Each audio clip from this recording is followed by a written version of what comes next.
ঠিক আছে বৌদি, আবার দেখা হবে একটু বাদেই।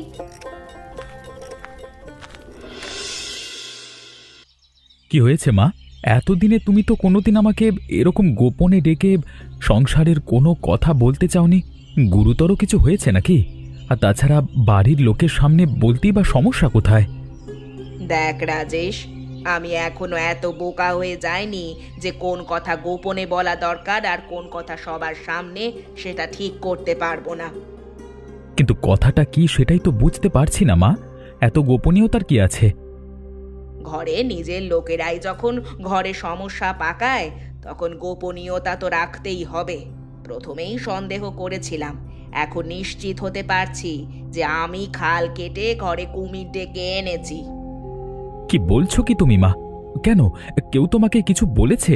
অপমান করেছে তোমাকে? তার থেকেও ভয়ানক কাণ্ড ঘটে চলেছে রাজেশ। তোর চোখ নেই তাই দেখতে পাচ্ছিস না। কেন, দেখতে পাসনি যে রিনা সারাক্ষণ তোর বউয়ের পিছনে পিছনে ঘুরছে?